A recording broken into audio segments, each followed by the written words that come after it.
Hein? Il était là en 2017. La cadeau. Niala. Il était là en 2017.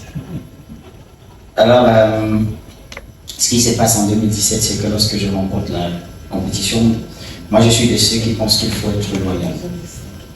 Il faut surtout être fidèle. Il faut faire attention parce que lorsqu'on commence à avoir de la visibilité, on peut facilement intéresser tout le monde.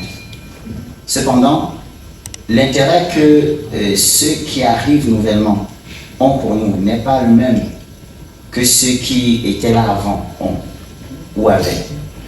Ce qui fait que quand je remporte le Hip Hop Talent Search, ok, je suis certainement un produit que H4Life avec sa batterie d'intelligence, de connaissances et de contacts dans le showbiz peut développer. Mais j'ai été présenté par H4Life, j'ai été présenté à H4Life par quelqu'un qui a cru en moi, qui lui a dit: Vanister, voici ton vainqueur. H4Life, voici ton vainqueur. H4Life, voici ta future production. Il a cru en moi, Baby Chris. Il a tellement cru en moi que je me suis dit: je ne peux pas me permettre de perdre cette compétition. Parce que lorsqu'il m'appelle, il me dit: Vanister, je t'ai inscrit au Hip Hop Talent Search. H4Life, il va me sentir, mais tu vas gagner ça, il n'y aura personne là-bas, mon petit. Tu vas tous les fumer. Sauf que, après, il y a la crainte. Il y a la crainte de perdre son artiste. Et il y a eu des complications, des choses qui ne se sont pas très bien négociées avec Baby Chris, qui n'a pas forcément eu la manière. Et je peux comprendre parce que pour lui, c'était qu'il perdait son artiste et ça ne s'est pas bien négocié avec H. Donc H m'a dit: je ne veux pas avoir la réputation d'avoir volé l'artiste de quelqu'un. Donc règle d'abord, soigne ton entourage et dès que c'est fait, moi je suis là, je serai toujours là pour toi.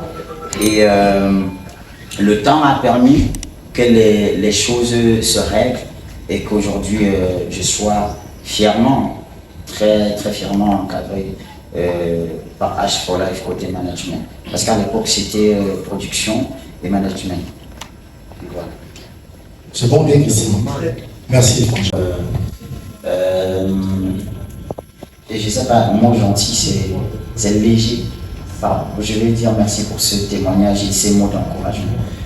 Je travaille avec mon équipe sur cet album depuis 2022. Donc, il y a des chansons, il y a une version que j'ai faite en 2022. J'ai écouté ça, et dit non, ça ne peut pas sortir. J'ai payé, parce que la petite précision, c'est que je suis en autoproduction. Donc, c'est avec mes 500 francs des spectacles que j'arrive à produire tout ça, et aussi avec les aînés qui m'encouragent. Donc, après avoir écouté la première version de l'album, je me suis dit: il n'y a pas d'orientation. C'est un mix de chansons. Il n'y a pas une ligne à suivre. Donc, j'ai dû renoncer d'abord, réfléchir, jusqu'à ce que, avec H4Life, avec Isabella Maya, qui s'est déplacée, elle est partie de la France, elle vient de me faire la surprise, elle est là derrière.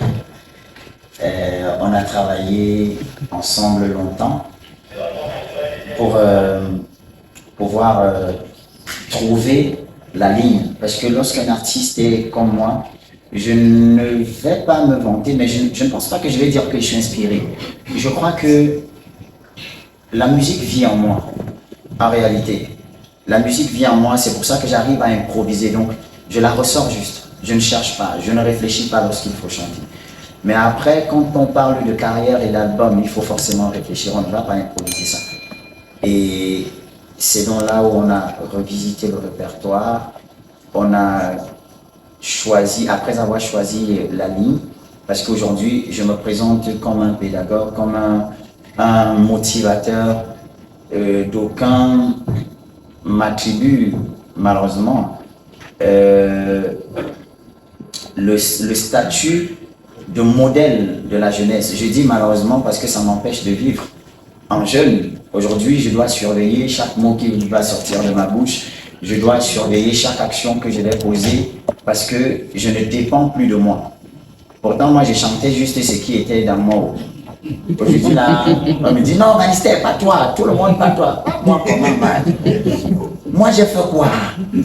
Et à partir du moment où j'ai pris conscience de cela, je me suis dit, il me faut une ligne. Et c'est après avoir choisi la ligne que, entre le mois de décembre, on a enregistré tout l'album en décembre. Et on devait le sortir normalement en février, mais avec la canne, on a décidé d'attendre un peu.